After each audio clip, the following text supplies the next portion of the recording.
ছাত্র আন্দোলনের নামে ধর্মতলার বুকে ধুন্ধুমার, পুলিশকে আক্রমণ, সাংবাদিকদের মারধর।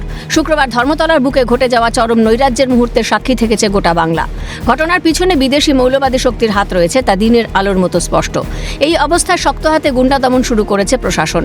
ইতিমধ্যেই গ্রেফতার 16, কাউকে রেয়াত করা হবে না, স্পষ্ট করেছেন মুখ্যমন্ত্রী। এফআইআর আপনারা অনেকবারই করেছেন, জিডি করে রেখে দেওয়া হয়েছে। স্পেসিফিক এফআইআর করে 16 জনকে গ্রেপ্তার করা হয়েছে এবং জামিন অযোগ্য ধারায় গ্রেপ্তার করে হেফাজতে নেওয়া হয়েছে। সকালবেলা পুলিশের সঙ্গে গট আপ করে 10টায় আসুন, 2টোর সময় বাড়ি চলে যান, ও কারবার আমরা করিনি। এর পরেও আমার মনে হয় না সংবিধানের 4র্থ স্তম্ভের প্রতি বিজেপি সরকারের মনোভাব আলাদা করে সার্টিফিকেট আমার দেওয়ার দরকার। ধর্মতলার আন্দোলনকে কটাক্ষ করেছেন রাজ্যের বিরোধী দলনেতা ঋতব্রত বন্দ্যোপাধ্যায়। তার মতে এই আন্দোলন গণতান্ত্রিক আন্দোলন নয়। যে কোনো ধরনের শান্তিপূর্ণ গণতান্ত্রিক বিক্ষোভ এটা গণতন্ত্রের অঙ্গ। এই ডিসেন্ট ডেমোক্রেসির একটা ইন্টিগ্রাল পার্ট। এই ধরনের আন্দোলন, লড়াই এগুলো গণতন্ত্রের অংশ হিসেবেই দেখা হয়। শুধু দেখার প্রয়োজন যে আন্দোলন যেন ধ্বংসাত্মক না হয়।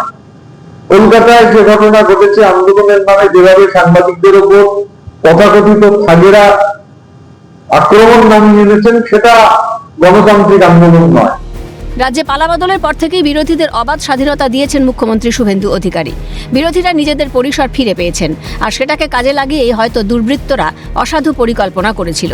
কিন্তু তা যে বিজেপি সরকারের আমলে হবার নয়, তা স্পষ্ট করেছে বঙ্গের প্রশাসন। ধর্মতলার ঘটনার পর পুলিশি পদক্ষেপের প্রশংসায় কালীঘাট তৃণমূলের বিধায়ক কুণাল ঘোষ। তার মতে, যারা গুন্ডামি করেছে তাদের জাতি ধর্ম না দেখে গ্রেফতার করা উচিত। ধর্মতলায় যে গন্ডগোল হয়েছে, এই গন্ডগোল অবাঞ্ছিত, এই গন্ডগোল হওয়া উচিত হয়নি। চিত্র সাংবাদিকের উপর যে হামলা হয়েছে নিশ্চিতভাবে নিন্দনীয়। যারা গুন্ডামি করছে, জাতি ধর্ম বর্ণ নির্বিশেষে আপনি তাদের ধরুন। প্রশাসনের জিরো টলারেন্স দেখে তৃণমূলের ঘোষবাবু সরকারের পাশে দাঁড়িয়ে বিপ্লবী সাজার চেষ্টা করলেও তাদের জমানায় যেভাবে দুর্বৃত্তরা স্বাধীনতা পেয়েছেন, সেই নিয়ে কি বলবেন কুণালবাবু? কেন সমূলে বিনাশ করা হয়নি? শুধুমাত্র ভোট ব্যাংকের স্বার্থে তোষণ তোষামদের রাজনীতি করা হয়েছে কেন?